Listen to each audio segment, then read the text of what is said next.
مشہور شاعر تہذیب حافظ کی ایک ایسی نظم جو کہ انہوں نے سوربھ بھاسکر کے لیے کہی ہے، پیش خدمت ہے۔ تیرے پورے بدن پر ایک مقدس آگ کا پہرا ہے، تیرے پورے بدن پر ایک مقدس آگ کا پہرا ہے، جو تیری طرف بڑھتے ہوئے ہاتھوں کے ناخن روک لیتا ہے۔ تیرے ہونٹوں سے نکلے سانس کی خوشبو، تیرے ہونٹوں سے نکلے سانس کی خوشبو، در و دیوار سے رستہ بنا کر سارے بر اعظموں میں پھیل سکتی ہے۔ تیری باہیں ابد کو جانے والی شاہ راہیں ہیں، تیری باہیں ابد کو جانے والی شاہ راہیں ہیں، تیری داہنی ہتھیلی کی لکیریں دوسری دنیاؤں کے نقشے ہیں جو ان منشیوں کے بس سے باہر ہیں۔ تیری آنکھیں نہیں، یہ دیوتاؤں کی پناہ گاہیں ہیں جن میں وقت جیسے زہر کا تریاق ہے۔ تیری زلفوں کی وسعت اس جہاں کی انتہاؤں سے پرے تک ہے۔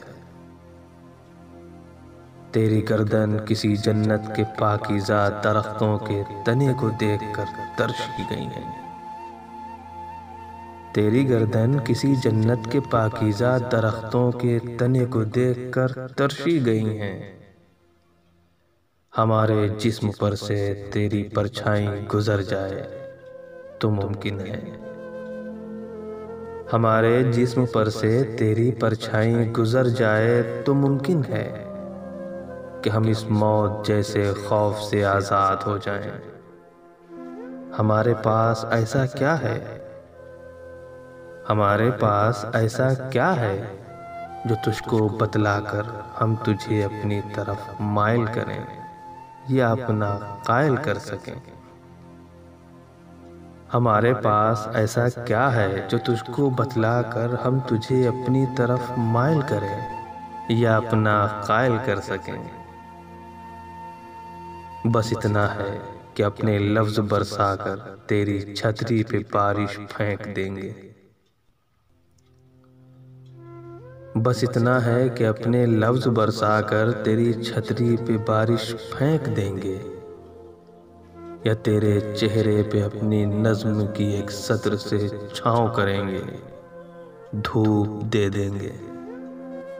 مگر کیا فائدہ، مگر کیا فائدہ اس کا کہ موسم خود تیرے جوتوں کے تسموں سے بندھے ہیں۔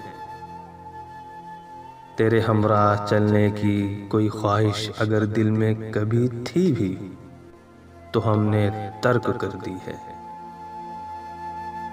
تیرے ہمراہ چلنے کی کوئی خواہش اگر دل میں کبھی تھی بھی تو ہم نے ترک کر دی ہے۔ ہم اس لائق نہیں ہیں، ہم اس لائق نہیں ہیں۔ ہمیں معلوم ہے کہ اگلے وقتوں میں یہ لوگ تیرے پیروں کے سانچوں سے نئی سمتوں کے اندازے لگائیں گے۔